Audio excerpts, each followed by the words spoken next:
indivisible, with liberty and justice for all.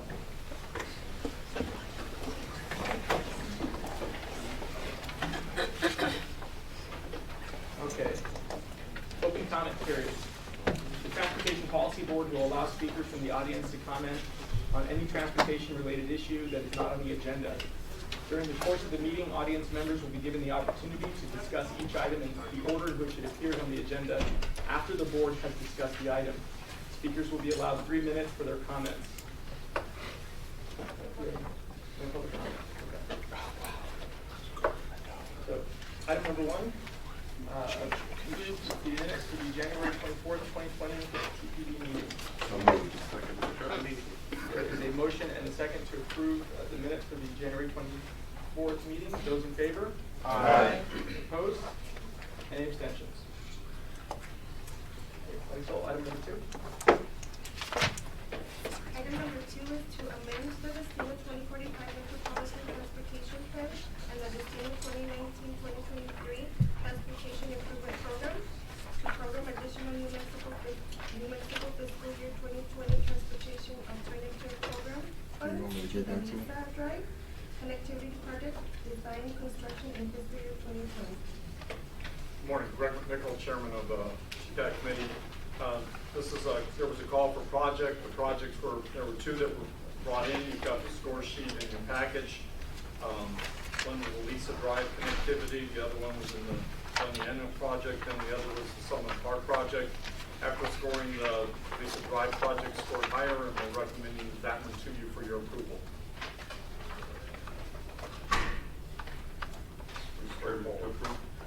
Second. Any questions or comments before we go to approval? All right, there's a motion and a second to approve the item as discussed. Those in favor? Aye. Any opposed? Any abstentions? That is last.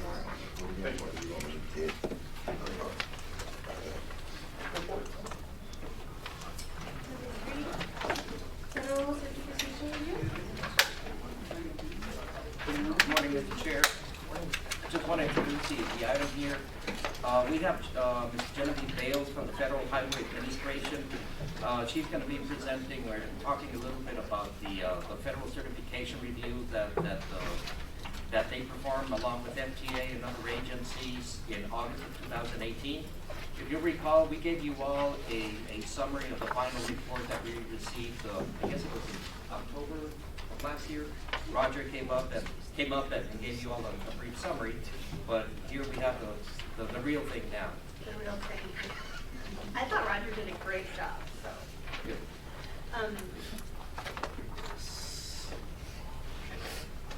So, I'm here to present on the report for the certification review. Y'all have a copy of it in your packet. I'm gonna go over briefly the corrective actions and the recommendations and the best practices or the noteworthy practices that we found when we completed our review.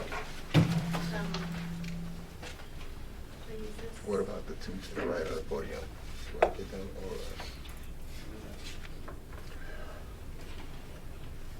Okay.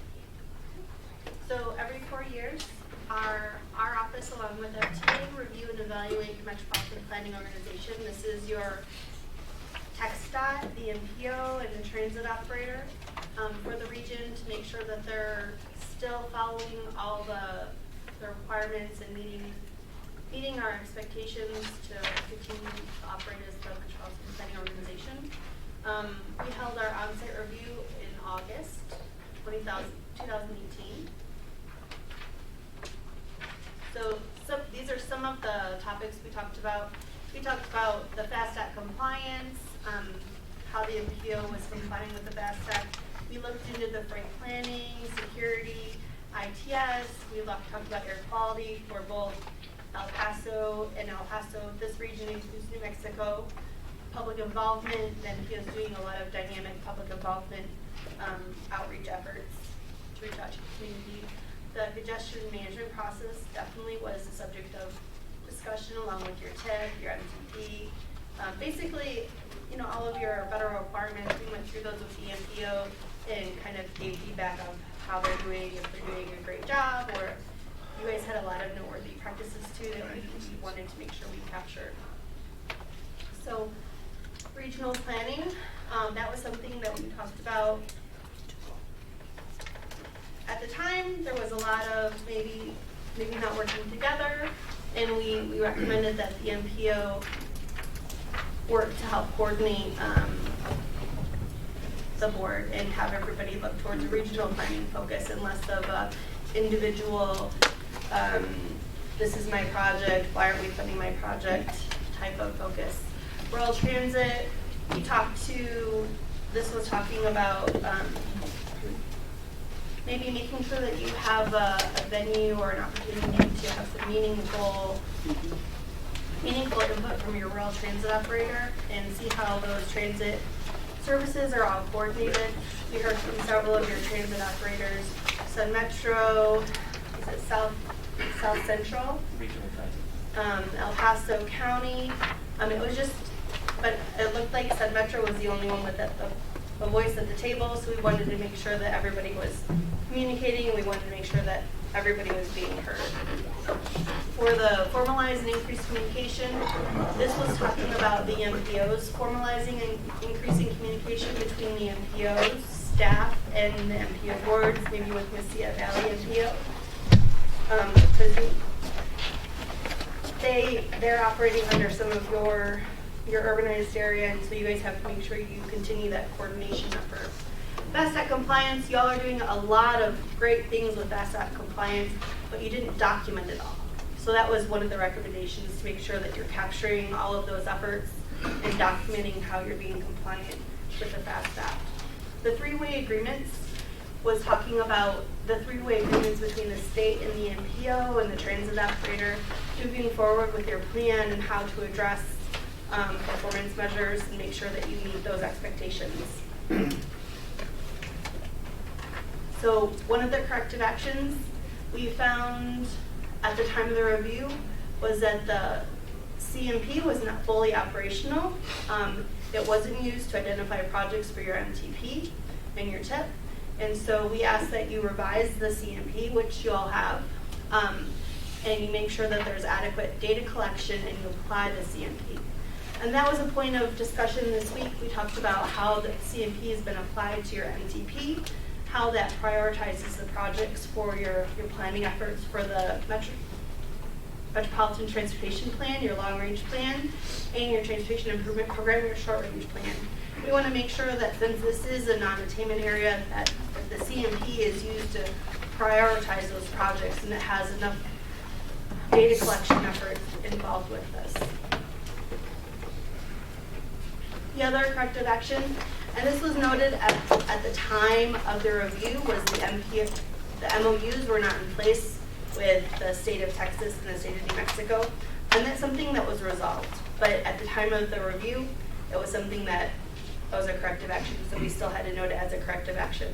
But I think they were met in October of 2018. So,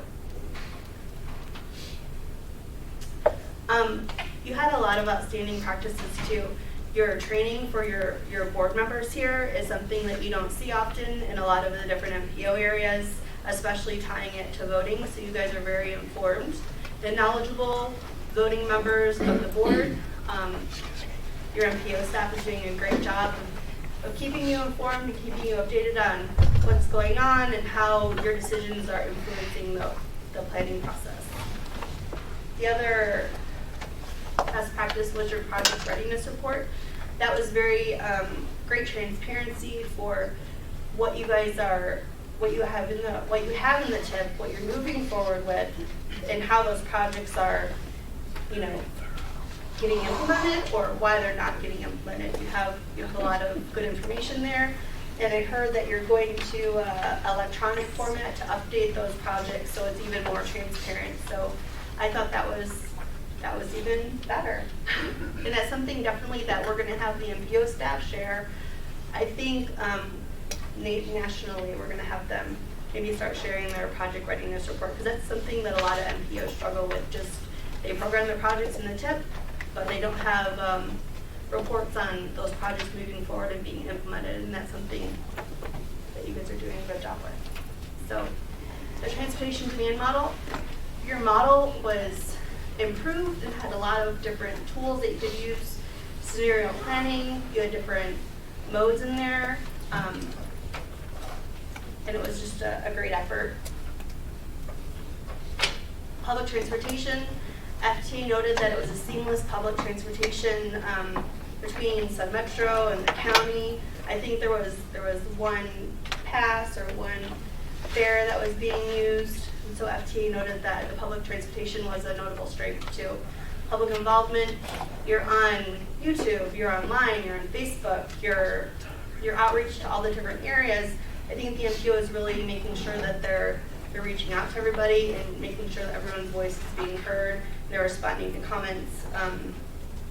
I think we had some recommendations for just like following up with that and making sure you're evaluating it to see what works and what doesn't work. That they're already doing that, but they need to document that they're evaluating it. So they're doing a great job with that.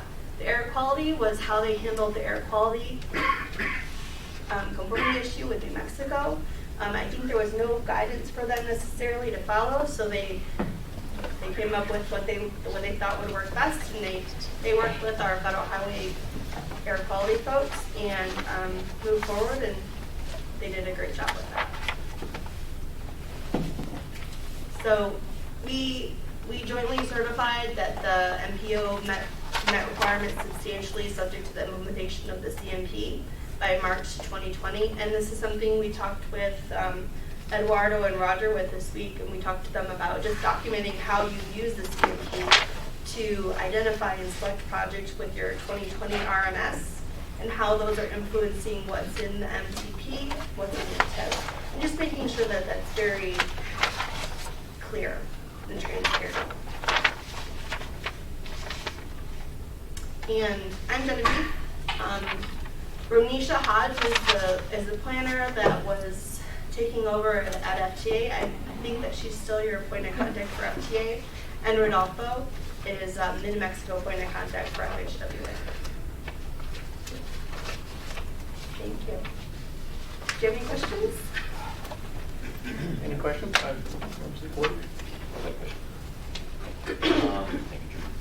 It says here the MPO should provide progress reports to FHWA through the text every month, but this ends March 1st, 2020, by the way. This was just if they didn't have the CMP adopted and updated, and we're working with them to see how they've updated it. Sure. Can I just say a couple of things? If you recall, the certification review was performed in August of 2018. Since, as a result of that, we've got to give a lot of credit to Roger and the MPO staff. They immediately jumped at the two correction actions that were identified, the CMP and the agreements. The staff jumped at it immediately to start the process, and the CMP took a little bit of time, but if you remember, that was approved by the board or adopted by the board in November. And we used the CMP as one of the criteria, one of the inputs to evaluate and prioritize a project that made it to the 2020 RMS. So, we're using all that. The other corrective action, which is the agreements, immediately again staff jumped on it, and we got those executed on time. So again, kudos to Roger and the staff at the time. We jumped on it immediately right after. And I think we feel pretty good. Obviously, there's a lot of room for improvement, a lot of stuff that we need to work on, like the public involvement and improve, many things. But I think we're on the right track. We feel good.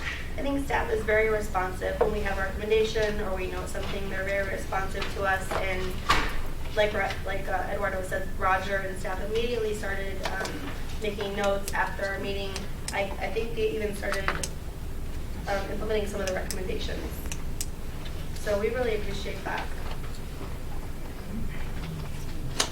But they're doing a great job, so you should definitely note that too. The other thing that was noted, the quarterly project form that we go through evaluating the projects, and especially when it goes through TPAC, that is sometimes a painful process because, at the end of the day, what we're trying to do is make sure that every project gets is moving, appropriately and makes the letting on time. So sometimes it's not a very pretty process, but it works. It really, really does work. So we really appreciate the help of all the agencies, especially at the TPAC level, where the sausage is made, but it works.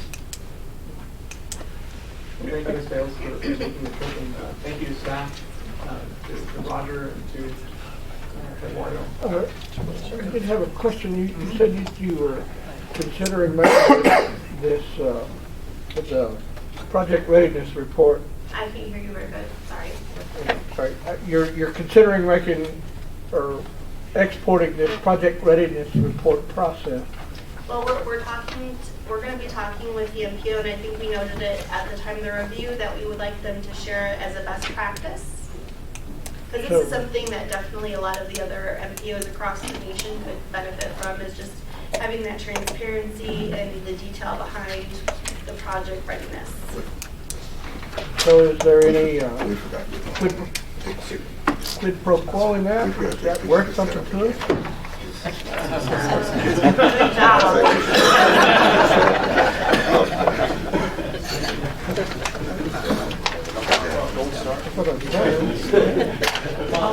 Sorry. Considering putting it up online.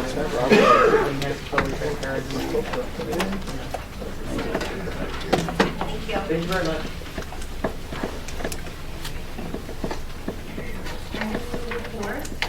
Road diet. Again, Mr. Chair, just to introduce here, it was also on Federal Highway. Road diets is an item that is getting a little more attention here, and Ed is going to explain, but especially the city of El Paso has been very active in implementing projects that include road diets. It's a way of it has to do with, in some cases, reducing capacity for vehicles, but instead of that, putting the bike lanes and other facilities as well. So we thought it was very timely for him to come in and give a talk about that. That's it. Good morning, my name is Ed Bullos. I work for Federal Highway Administration. I'm a safety engineer, Austin, Texas. And like Eduardo said here, I'm going to be talking today about road diets. We've seen that El Paso is trying to do more road diet projects in the near future. So we thought it was a very good timing to maybe get a little bit more explanation of what are road diets and their benefits.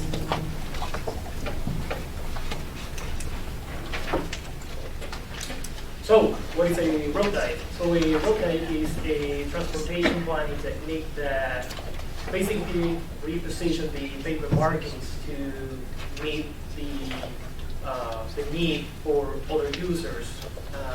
When we talk about road diets, what we're basically saying is that we're gonna reduce the lane width to accommodate for either parking, it can be bike lanes, it can be a two-way left turn lane. There's been like a debate on the road diet name, so many agencies have changed the name, and they call them lane conversions, lane reconfiguration, lane narrowings, and others. For example, City of Austin, they call them right-sizing projects. So on the image on the screen, you can see the before configuration, and that is your typical 4-lane undivided highway. So after the road diet, you can see on the lower right picture that one lane has been eliminated. So you have your 2-lane roadway with a 2-way left turn lane in the middle.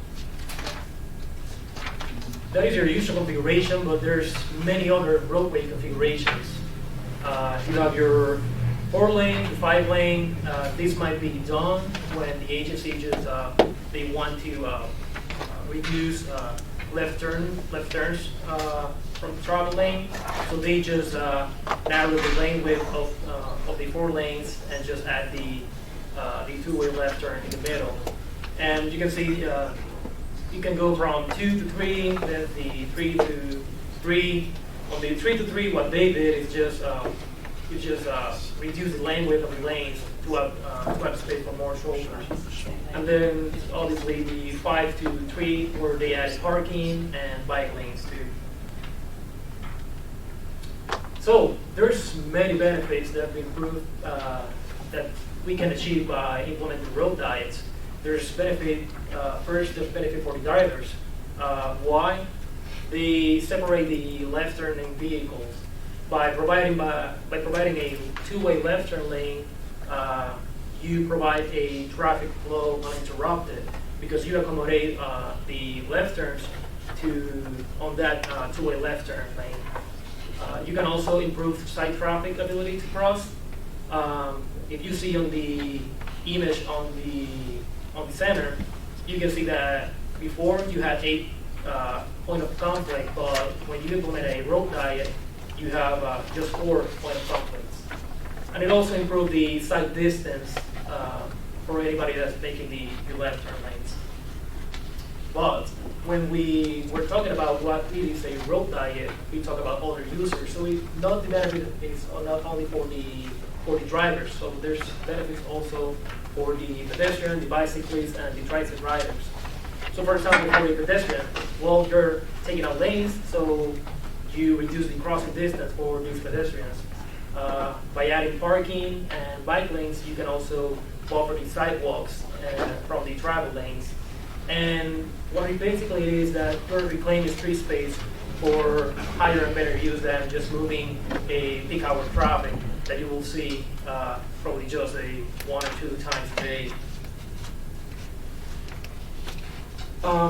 Like I said, there's a reduction on potential crash points, and one of the biggest benefits of the road diet is that it reduces the speed differential between stopped vehicles and vehicles that are traveling. So this produces a more calm traffic. You can also improve emergency response, so emergency vehicles can travel uninterrupted just using the two-way left turn lane. And by many case studies that have been studied, we can see that the number of crashes can be reduced by 19 to 47%. And this is just a range. We've seen greater than 47% reduction in crashes.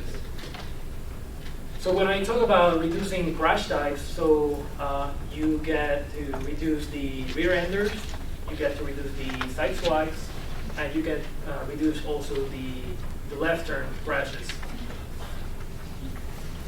So what do other agencies use to know if a road is a very good candidate for a road diet? So this range of ADT, they come from Seattle DOT. Seattle DOT are considered like the pioneers on doing road diets. So by doing so many road diets on the roadways, they consider that if the road has less than 10,000 average daily traffic, then it's a great candidate for a road diet, and you don't need to do a lot of analysis. For the 10,000 to 15,000 range, it is recommended that the agencies conduct a intersection analysis. For 15 to 20,000, then you need to do a more in-depth analysis of the whole corridor. And greater than 20,000, it's not that you cannot do it, but you need to do a more in-depth analysis. And you can, as you can read at the bottom, there are examples across the country where road diets have been successful with ADTs higher than 26,000.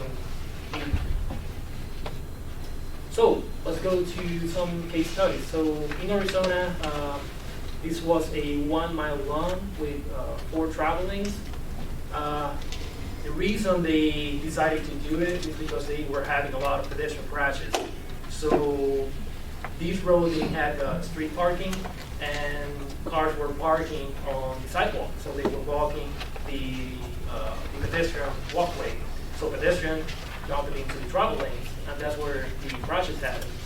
So after the restriping on the study period, there were no crashes with pedestrian and bicycles, and there was a total reduction on 7% of the total crashes. And there was also a 5% decrease in the observed speed of that roadway. Here's another example for all event. They observed a 34 crash rate reduction. There was also a reduction on speed. There was more activity, more bike and ped activity, more on-street parking utilization, and they also saw a property values. The property values also increased. So let's see a statewide, like a state example of a road diet. So Austin, they've been doing road diets since probably like 1994, 1996. After doing so many road diets, they developed this report that they call road cycling. But if we talk about this project, they saw a 29% crash reduction. Why they decided to do a road diet on this road is that they also saw a lot of pedestrian crashes because pedestrians were trying to cross the road. After the road diet, they saw that first, before that, this is Cameron Road, and Cameron Road is the speed limit is 35 miles per hour for the northern part and 30 miles per hour for the southern part. So after the road diet, they saw that the number of vehicles that travel more than 45 miles per hour, it was reduced from 175 to 22 vehicles in a 24-hour study period.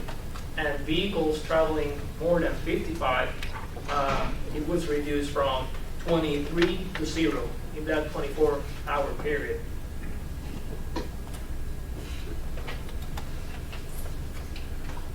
So what Austin did is that when they were looking at the flow chart that Seattle DOT uses, if you remember, I showed you how they use anything below 10,000 ADT is like very good to go, and they do very little analysis. But Austin, after they sit down and they saw about the 30-something projects they did, most of the projects will not require a analysis, so they kind of dropped that lower range to 7,500 ADT. So they developed their own kind of methodology, and they have a very good report that is called. It is on the screen. It's called Redesigning the Street, Right-Sizing Projects. And like I said, this is what City of Austin calls the road diets. So, El Paso is planning to do more road diets. Federal Highway is eager to help and offer their resources. We have many resources online. The road diet informational guide that is online, that's like the go-to guide. Well, we also have a report on case study. There's more than 10 or 15 case studies. We also have a 1 or 2 pager that is called Road Diet Mythbusters. And this is very good for public outreach. It's just your basic question. Like I said, it's very good to have on hand when you're discussing with the public. We also have a very good document that talks about what other agencies have established on their policies to institute road diets on their roads. So that was the end of my presentation. My contact info is on the screen. I'm the state point of contact for El Paso. I'm not subject matter expert on road diet. That is Baby Pro. I'll be happy to give you guys in the right direction on discussing road diets with Baby Pro, and with also discuss about the opportunity of bringing a one-day workshop to El Paso to discuss road diets. Thank you.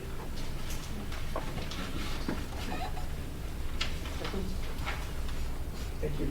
Mr. Chair, can I just ask a couple of questions and make a comment? So, I mean, clearly road diets have safety as one of the main objectives, right? You know, the reduction in incidents between vehicles and pedestrians and all that. So clearly, I think that one of the messages here is that when agencies propose projects that include road diets, we've got to make sure that we support with safety information. In other words, how is a project going to potentially reduce the number of incidents and all that? I mean, safety obviously is a one of the most important goals for all of us. And if you recall the discussion that we had here at the policy board when we were adopting the safety targets that the MPO adopted statewide, I mean, safety and especially incidents that involve pedestrian fatalities are tremendously high. So, I mean, this is a really good thing to look at, but think of it not so much when we do a road diet, not so much on the recreational side because we're putting bike lanes or bike paths, but it's more on the safety. That's my comment. But the second thing is, can you talk a little bit about, you know, the road diets are not, you know, they don't work in every situation, right? I mean, clearly there is also a trade-off between a road diet and for safety purposes versus congestion, right? Because you are taking a travel lane away. Yeah. So can you talk a little bit about that? Yeah, so most of these cities are planned using the link and node nodes. It's been talked through a study through the years that if you have a corridor, mainly your capacity is determined not by the travel lanes, it's mostly by your intersections. There are some trade-offs, yes, but I believe it's worth just studying and analyzing each project very carefully. It's not just saying, yeah, let's do a road diet because we think we just want to add bike lanes. No, it's a process that needs to be thought through. And for example, when I was talking about the crash diet, this is something very important. You want to see that if you want to reduce, for example, pedestrian fatalities or severe injuries with pedestrian bicycles, you need to see that the countermeasure you're putting in on your roadway will attack that type of crashes. So you guys need to look at your crash data and see what are the type of crashes that are occurring on your roadways. Mr. Chair, can you talk a little bit about the environmental process for road diets? You know, how does this affect our conformity? How does this affect our capacity? How does this affect all the documents that we have to submit as part of the MPO when we're going to go from 4 lanes to 3 lanes? What process, what type of, you know, is it a category of exclusion? Is it a, you know, a full EIS? What is it? So I'm sorry, but I'm not very familiar with the environmental process on road diets. It's just restriping. I want to say it's very small, the environmental impact. But I can get back to you on that. Definitely, yes. If I may, there are two things to consider when we talk about environmental. The NEPA document is based on what we're doing on the project. The NEPA document is not necessarily just based on the road diet. Now, if that is the only thing you're going to do, which implies, you know, restriping, but there's no right of way, there's no other impacts, you know, these projects could go with a categorical exclusion, very simple. The question that we've been having is more related to conformity, because you are taking a lane away, right? So our understanding, and you know, we've been talking to Genevieve and the rest of the federal highway team. Road diets in general are considered exempt projects from conformity, right? But again, you need to justify why you're doing it. If you're saying that you're doing it for safety purposes, well, then you need to provide the backup. You know, well, show me, right? But so the question is on conformity, and that's what we're working with right now. Typically, they're considered exempt projects, but since this is really the first step that has an issue with conformity, we're making sure that you know we understand what the process is. You know, we've got a problem in El Paso with too many pedestrian deaths and too many automobile crashes with fatalities. How do we look at this? Is this an MPO problem for us to look at that and where we might want to do road diets to counteract that, or is this a city problem, or is this where does all this fit? We gotta do something. Right. I think it's everybody's problem. I mean, we all have a responsibility to look at this. I mean, procedurally, the MPO has to, as part of the performance-based planning, we have to adopt the safety targets and show that we're, you know, moving forward with that. But also the implementing agencies, whether it's TxDOT or the municipalities, you know, the agencies that are responsible for putting projects out. I mean, it is, you know, also your responsibility. So, you know, the MPO will do our part, which in terms of taking the lead and analyzing, you know, where the hot spots are, perhaps for, you know, recurring incidents. But yeah, I mean, it's everybody's problem. So where do we start? So here's where we started, sir. Just so for everybody's information, we have an inside committee that includes police, includes the traffic engineers, includes our CIT people that are looking at hotspots. We collect information from TxDOT or from city records, and we identify the locations, not just for pedestrians, but pedestrians, bicycles, and vehicles where we have in collisions. Then we look at, you know, opportunities for what can be improved. So we do look at education, engineering, and enforcement. So we have to use all three approaches to it. We have to educate our public on the problems that are being created by drinking and driving, or even walking intoxicated and crossing the street from places that are not appropriate. We look at lighting projects. We look at reduction of, you know, road diets, you know, where we put in medians, you know, to make it easy for a pedestrian to cross. We put in, you know, traffic control devices to regulate the traffic a little bit more.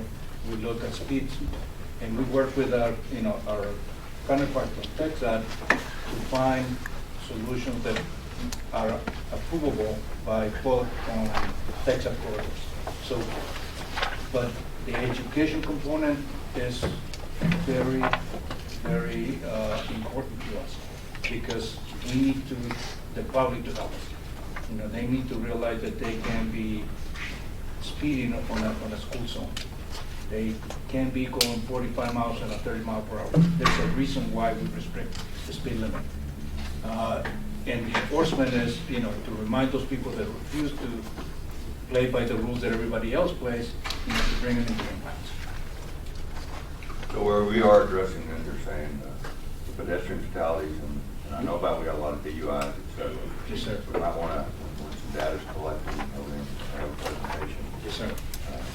It's coming to the council. Okay, all right. Can I make some comments Yeah. on that? I think it is everyone's problems to reduce fatalities on the roadway. We have an internal fatality review team. We meet every month internally to discuss every fatality that occurs on system roadways. When you look at something like this, you got to look at it as another tool in your toolbox. I've done several road diet projects. Extremely effective on roadways where the traffic characteristics have changed. Maybe a big traffic generator has moved, so capacity is no longer an issue, but you still have a lot of intersection. You have a high intersection density, and intersection density meaning driveways. It's extremely effective in the fact that you reduce the number of conflict points when somebody wants to make a left turn. No longer do you have 4 lanes you have to navigate. It's essentially one. So your number of conflict points when making a left turn movement is reduced. That's one thing you kind of didn't mention. But that's when they're extremely effective, when your traffic patterns have changed. Capacity may not be the issue anymore. It's more of a speed change differential, intersection density issue. So that's when these projects are extremely effective. So look at it as a tool, not necessarily a cure. I just want to make sure we're doing some. I and the rest of the council members receive daily the reports on the number of when an accident occurs, why it occurred, fatalities, et cetera. And we're way above. It's just increasing at too rapid a pace. I agree. Not to have something being done. So I think we would agree we'd like to have some information on where we are on this. Okay. Thanks.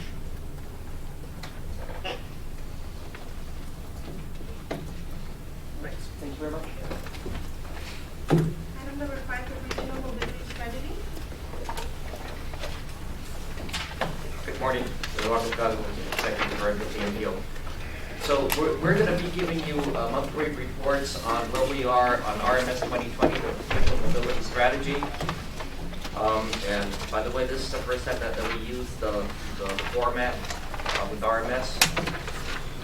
The mission statement that we presented to you last time, again, emphasizing that we're one region, one voice, one strategy. All right, so we're going to talk about the key meetings that have happened since the last time we met. We're also going to present to you what TxDOT staff presented to the Texas Transportation Commission last month in terms of the development of the fiscal year 21 Unified Transportation Program. And then we'll talk about the next steps. So we had two very important meetings last month toward the end of January. Representative Lena Ortega and I met with, first of all, with Mark Williams. He's the number 2 guy at TxDOT, the Deputy Executive Director. And basically what we did is we presented the RMS 2020 plan, the big spreadsheet with all the projects and how we're proposing to move the funding around and accelerating a lot of the project work for the local governments. Again, he thought it was a great idea. As we know, the concept of prioritizing projects, not asking for everything, but show that we're prioritizing, and the fact that there was consensus in the adoption. So those two are the key words that we're hammering: prioritization and consensus. He said, great timing that you're here in January. Because as you know, the UTP is being put together now. And our response was, well, it's not a coincidence that we're here in January. I mean, we know, we've been talking about synchronizing our local RMS 2020 plan with the development of the UTP. We know that now January through March is a critical time for us to be out there, because really that's when TxDOT is putting funding and projects together.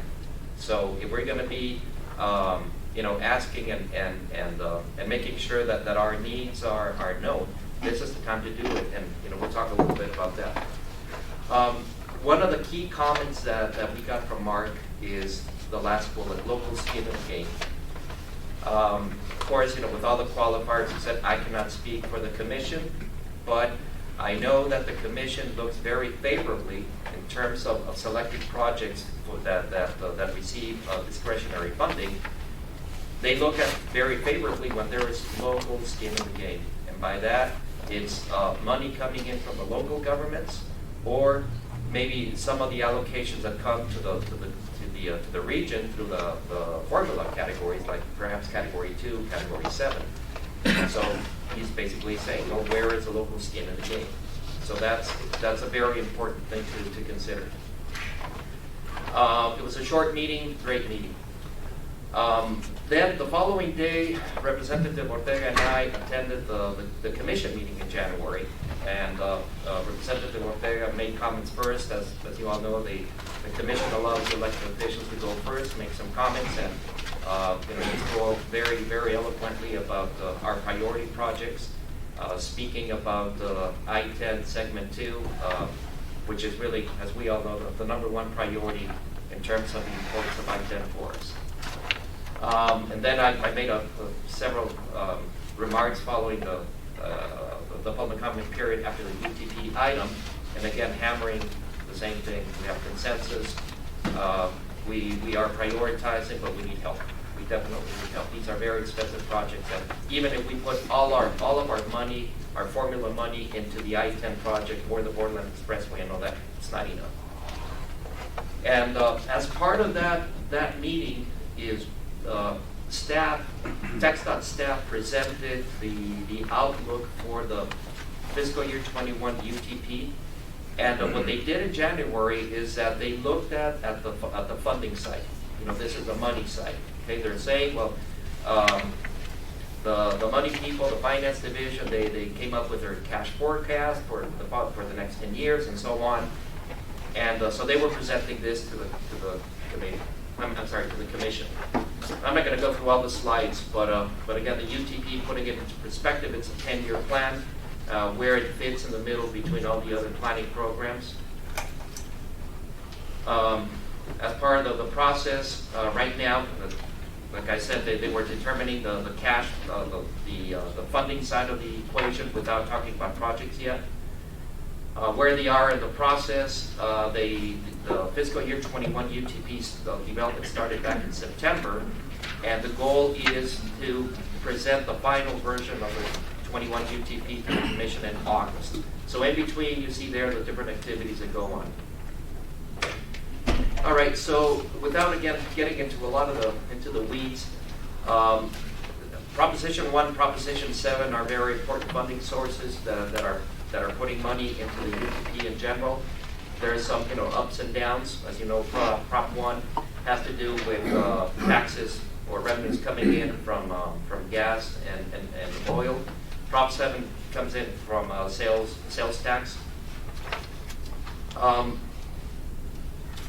The not very good news is that compared to the current UTP, which is a fiscal year 20 UTP, they're expecting about a $3.5 billion shortage, or a reduction from 20 to fiscal year 21. Several reasons there. The TURP program. Again, not getting into the weeds, but the bottom line is that there's going to be, the expectation is that there's going to be a little bit less. $3.5 billion sounds like a lot, but it's about 4% in the bigger context of the UTP. And what staff was proposing to the Commission is how to distribute the overall dollar amount, how to distribute that between the 12 funding categories that are included in the UTP. Some of these categories include the federal categories, which they can't do much about that. They have to be funded at that level. But I think that the biggest discussion that they had was really the where to reduce or where to put that reduction, the expected reduction in funding. Whether to reduce it from the formula categories, like Category 2, which are distributed to all the districts based on formulas, or put the reduction in Category 12, which is the discretionary category, where the Commission has a lot more latitude in selecting projects. At the time of that meeting is a very interesting discussion, watching the commissioners, express difference of opinions. But it is very significant in terms of how it affects us. Again, they were looking at moving money from Category 12 into the safety category. So instead of adding $600 million like they did last year, they're going to be adding a little bit less. So to handle that. Now there was some discussion on why are you putting less money into the safety category, which is again one of the philosophical discussions that they were having. Again, these are just more and more details on comparing 20 and 21. Looking at also at the TxDOT also has to go with their performance measures, so they need to address and follow the targets for safety, for paving condition, and so on. Mr. Chairman, may I ask a question? Going back to, Mr. Calvo, to your statement that you made about this shifting in fundings as a result of the reduction, you stated that there was some discussion, or not that there was some discussion, but how this might affect us. Can you elaborate on that? Do you have some insight for us into what this is going to mean for us and our projects? Right. So again, this is very preliminary in January, but the real question is, if they reduce the categories that are based on formulas like Category 2, then we would get a little bit less money. The El Paso district would get a little bit less money. If you put the reduction on Category 12, which is the discretionary piece, then there is less money for the commissioners to pick projects, right? So, but that gives the commissioners, if they put money in discretionary number 12, that gives them more authority, if you will, to decide on their own where they want to put the money. Is that correct? Right. Well, let me put it this way: if you're on the right side, right? Yes. then yeah.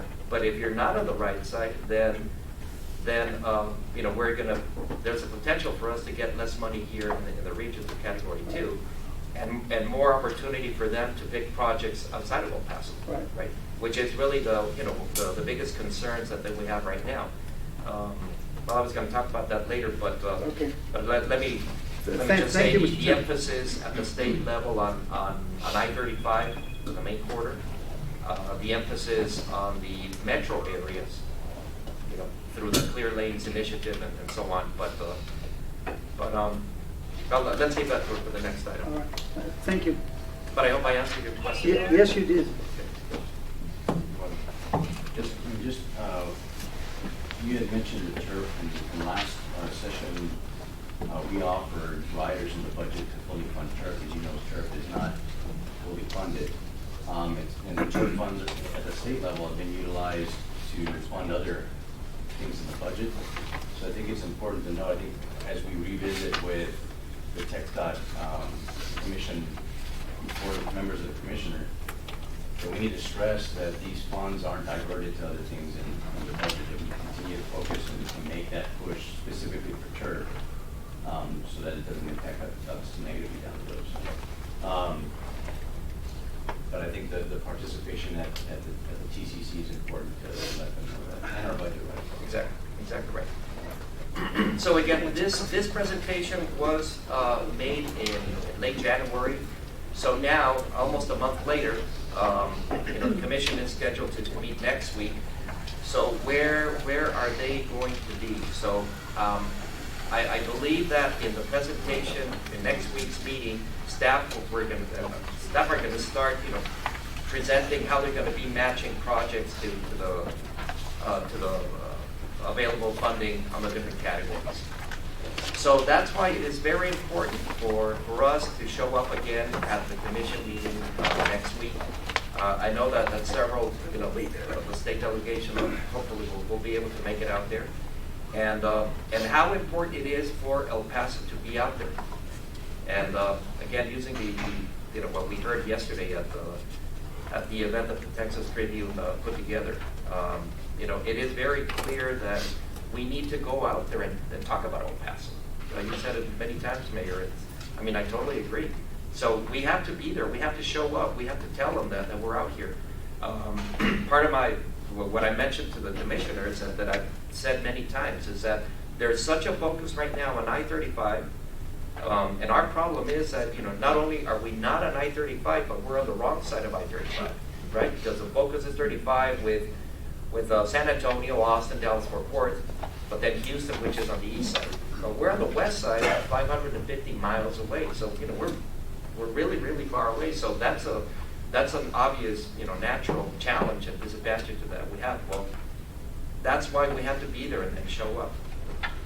So hopefully there will be, you know, several of you all, and I'll be there too, and making sure that they know that we're here and that we're asking for their help. We're doing our part as far as prioritizing and showing that you know, that we have consensus, but we definitely need help.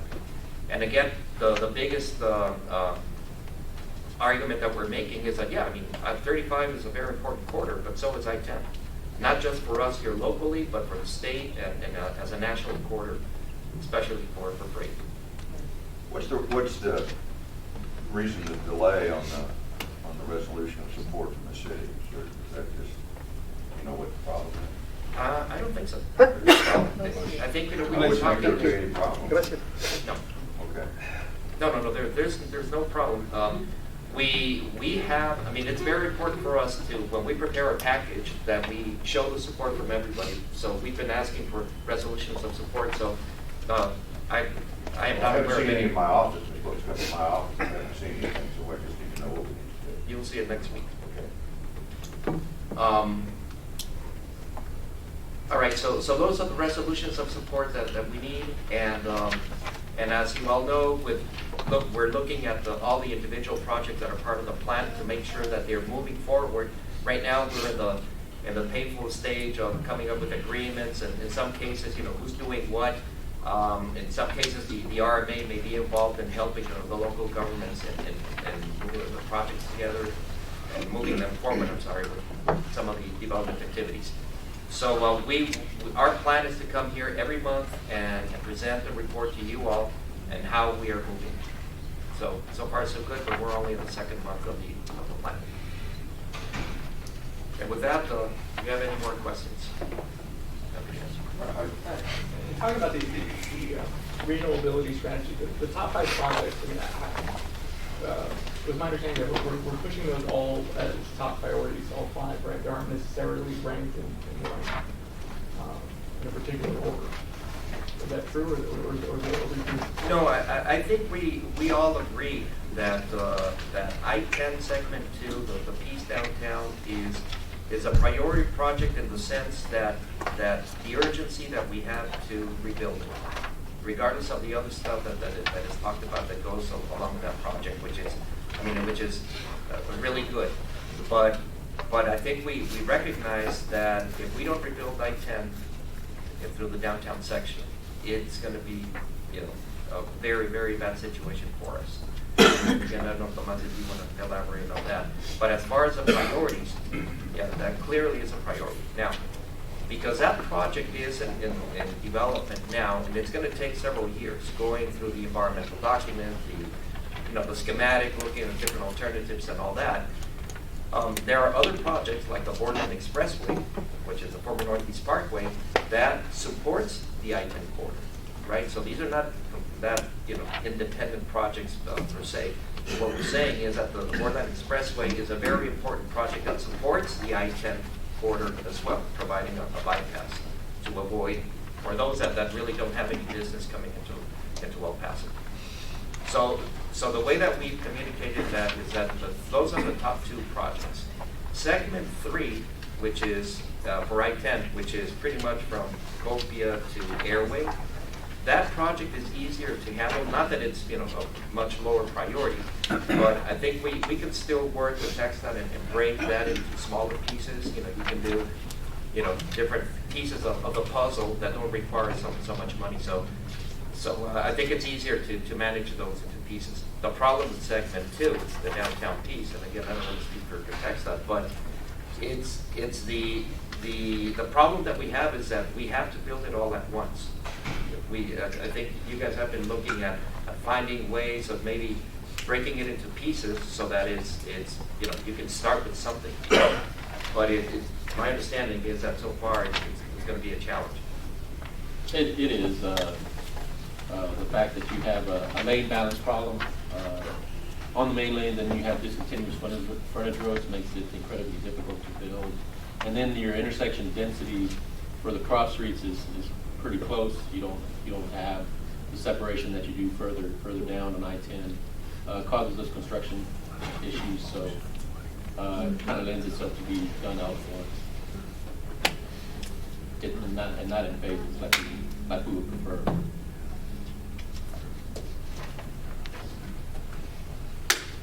All right. Thank you.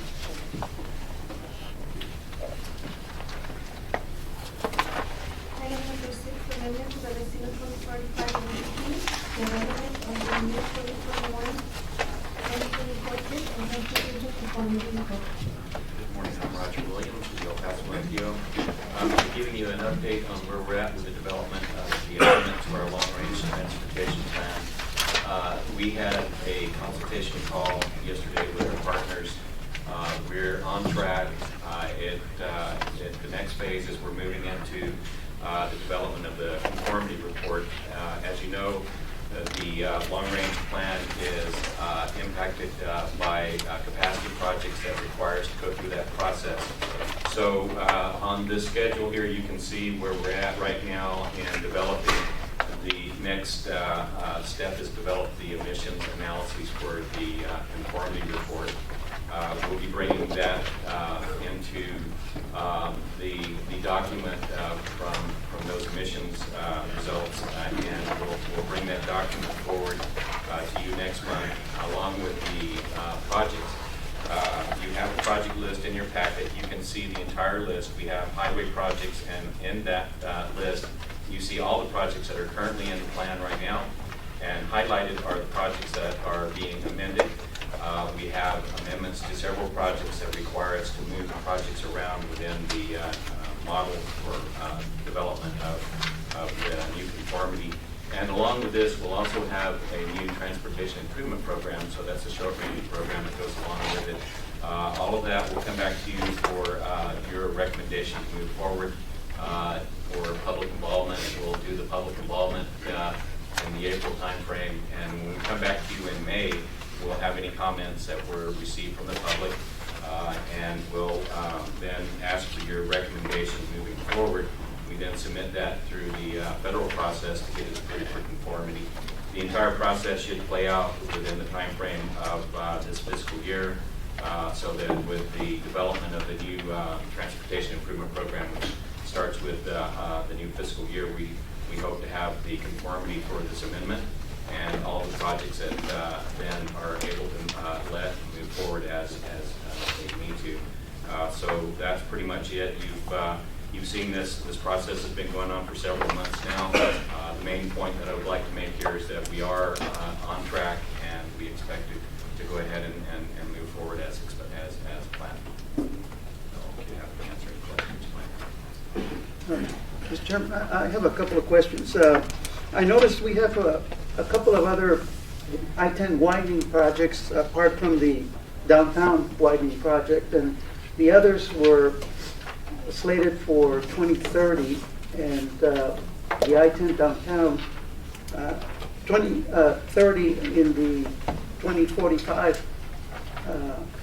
plan, and the I-10 widening downtown is now, I see, listed for 2040. So there seems to have been a jump on those projects. Is that because of our designating the I-10 widening as a priority project, or what are the reasons? What's the reason for the jump? The I-10 widening project that you're referring to is still in the plan as it was already when we put it in the 2030 network. It basically incorporates that project, that the priority project that we were talking about in the RMS.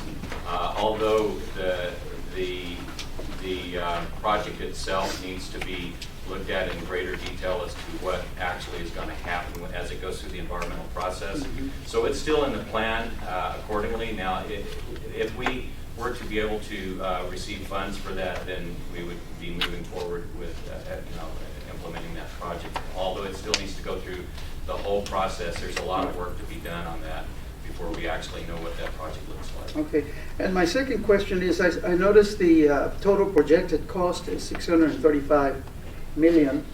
I thought we had talked about this project a while back as a $1.2 billion project. Is the difference that's missing from this number the potential cost for the park that would be built, that was proposed as? No, that's not part of the cost that you see here. What the cost that's in the plan right now is lower than what we expect, and it all depends on what that project turns out to look like. Mm-hmm. But this was preliminary. When we started putting this plan together over 2 years ago, this was the estimate that we had at that time.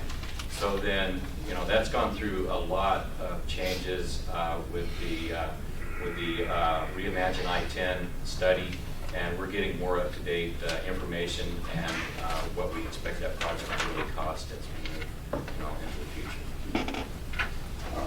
All right, thank you.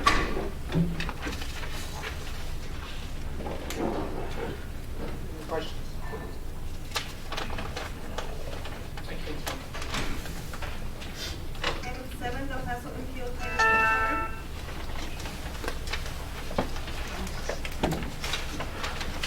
Morning, Brian Miskman, El Paso MPO. The Title VI program is required by the MPO because we are direct recipients of 5310. We're bringing it to you today because we had to update a couple items.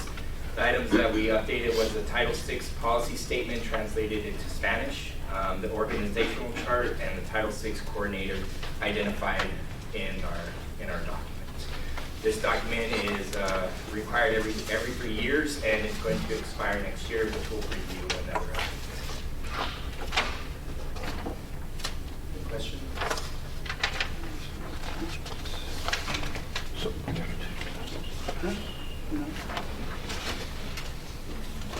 8, Executive Director's Report. Eduardo Cato again with Paso MPO. You see three items that I wanted to bring up to your attention. First of all, the Texas Transportation Forum. That's the annual conference that Texas has been putting together for 11, 12 years now. It's a really cool conference, more high level, talking more about policy. And several of you attended. I know Palacio, you were there, Senator, you were there, Representative Ortega was there as well. Great conference, talking about trade, talking about funding, talking about all those things. But if you allow me to get into the soapbox. It was a day and a half of really good conversations at the state level and all that, but after a day and a half, there was only one reference to El Paso. I mean, again, it's all about the I-35 corridor, it's talking about trade, especially, in binational trade. The city of Laredo is getting a lot of attention. Even the mayor of the city of Laredo, Pete Saenz, is a really, really good guy. Well, Texas gave him an award, the Good Hands Award, which is, an award that they give to stakeholders that are very active in transportation. Again, the guy really deserves it. He's a really good guy. But part of the reason why he gets the award is that he shows up. He's a member of the Border Trade Advisory Committee. He's a member of the Trade Advisory Committee. He shows up to everything. Why? Because he knows that the bridges are the lifeline of Fort Laredo. So the guy shows up. And in our case, there was several people there attending the forum, but again, these are the opportunities, like I was saying before, that we have to show up. If we don't, then when we don't get the attention or funding, part of it is our problem because we're not there. So we've got to make a lot of noise. I'll get off my soapbox. The next, the TPP members continuous education program. As you know, the deadline to submit your hours and all that was in January. For those that are still missing, we've already talked about that. So again, the problem there is having your voting rights delayed until you complete that. So just wanted to make sure that you were aware. Mr. Chair, on those meetings, and this would probably be a question for the attorney, but how does the loss of voting privileges affect quorum? Do you want to answer? Sure. It actually does not affect quorum. Okay. If you show up to the meeting and you've lost your voting rights, you still count towards the overall quorum. Okay. You just can't vote. Okay, that's important. Or put motions or second. Correct. Right. So but your presence is noted for purposes of quorum. Okay, thank you. Mr. Chair. And Eduardo, just want to comment. A lot of times during our board meetings, we have presentations that are done that are informational of what, like your RMS strategy. That's important for all of us to know. Couldn't that be part of some continuing education thing where you guys get, we get 30 minutes of training? Because during the board meeting, we actually had a presentation that could have easily been done before the meeting and count as training. But during the meeting, sometimes we have these informational presentations that should count towards that training. Right. Does that make sense? Yeah, no, absolutely. And we actually can look at that, try to help and see, from the start of the fiscal year, which is October, if there were any presentations that could count towards that. Again, part of it is, it has to be like a full hour, right, technically. But even though, we try to make them as short as possible to, yes, comply with the requirement. The other thing is that I don't know if you want me here standing in front of you talking for an hour. But that is one of the ideas that we're looking at. Perhaps using some of these presentations, maybe make them a little bit longer, but with the advantage of counting towards training. My turn. As for 30 minutes, they are 30-minute sessions too, because when I went and I started doing mine, there are sessions for 30 minutes as well. So, I mean, we could consider it because the gentleman is correct, you know, I mean, they're informative, they're educational. I mean, I think that it should count. Some of us don't have the ability or the time to do this on our own sometimes.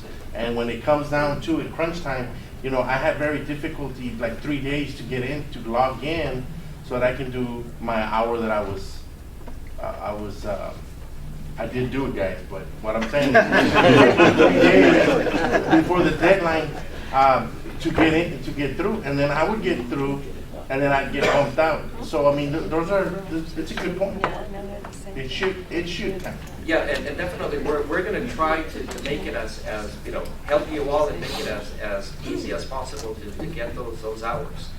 So, you know, we're gonna look into that for sure. It was some of the most exciting time I've ever spent on a computer. I'm sure. I think we ought to consider public shaming for those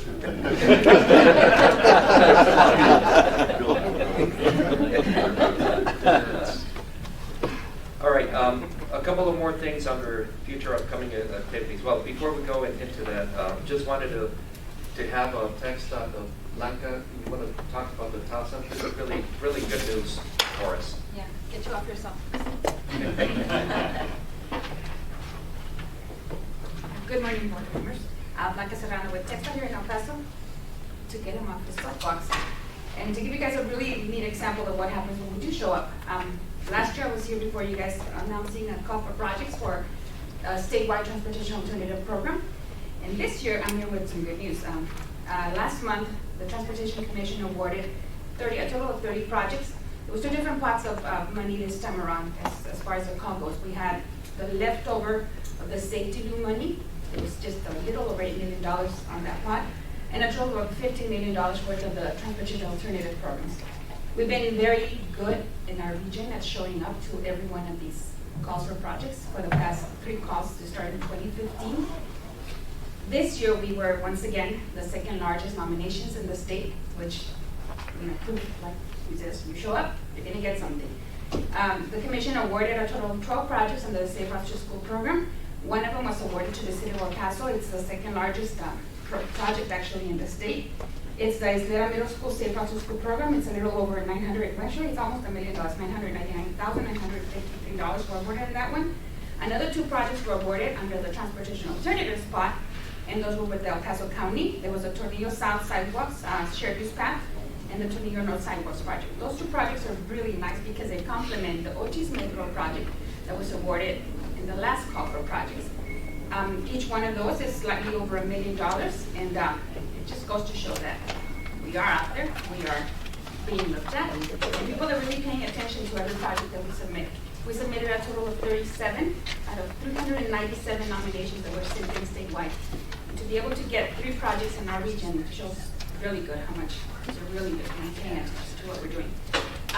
This is great news for everybody, and I want to thank all of you guys for showing such great support of the projects when your staff comes and tells me we want to get this out there because it shows that it's working.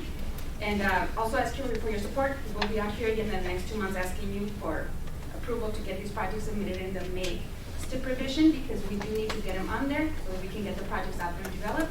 We're trying to see if all of these projects can let in 2022. This is going to be difficult to do in 2021 because of the type of projects they are. But we'll be out here asking for your support, and thank you once again for showing that we do show up.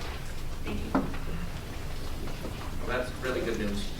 The final topic here that I wanted to mention is the Texas Mobility Summit. This is an activity, several conferences that are more geared towards technology that TxDOT has been putting together along with a different group. Last year it was I believe in November that several of us attended in San Antonio. But the really cool thing is that El Paso is now looking to host it for next year. And again, Yvette, I don't know if you want to, can I put you on the spot to talk a little bit about that? I mean, the city of El Paso has taken the lead along with UTEP, and you know, Yvette has done a really good job in promoting it. So Good morning, Yvette Hernandez with the City of El Paso. You would think Blanca and I had planned this presentation to be the rebuttal for We Gotta Really Be Present. So this will be the 5th year that the Texas Mobility Summit is hosting a conference. It has been along the infamous 135, so you look, it's been at Austin, San Antonio, Houston, Arlington. So this is the first time we're bringing them out west. So far, the feedback that we've heard, everyone is really excited. It'll be the last week of September. So really want to have you guys save the date. We'll be asking for some of the delegation to speak and that we have a really great presence there. They were here on the 19th to host and to see the city. They were really, really excited about seeing cargo over to Juarez and the port. So we were able to show them Zaragoza, and also they were at PDN. So we're going to see if there's interest for some of the attendees to get a behind-the-scenes tour.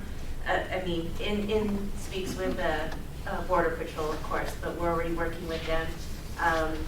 So we have quite a few activities already planned.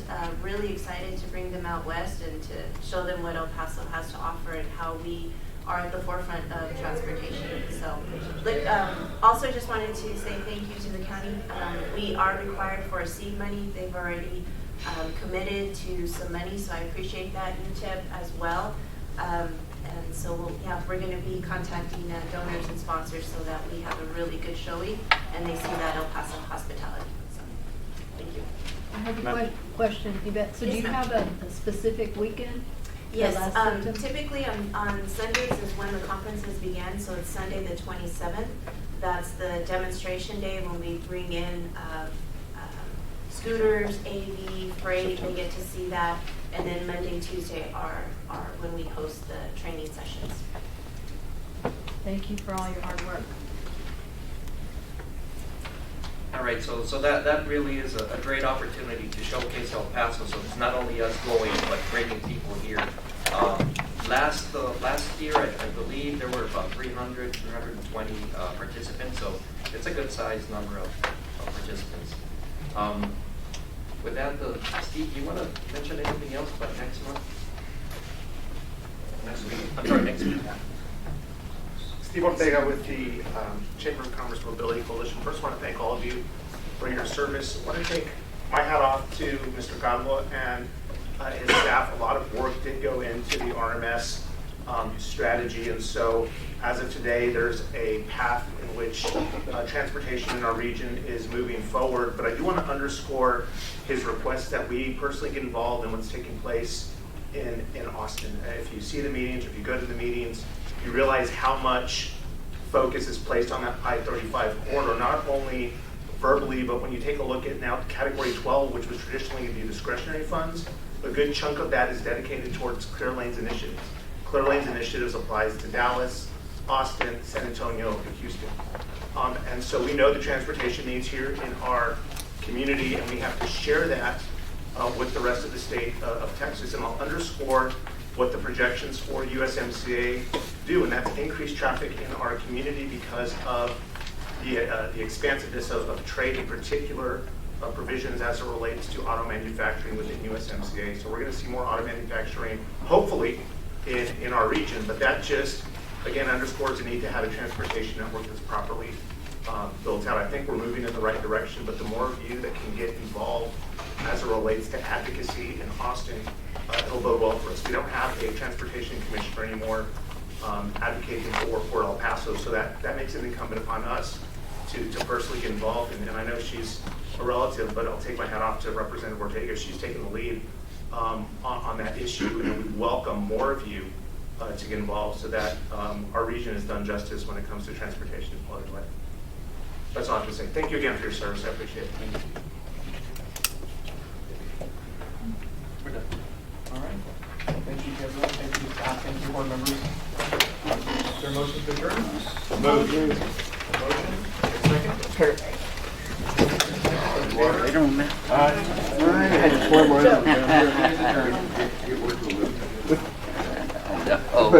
I know you did.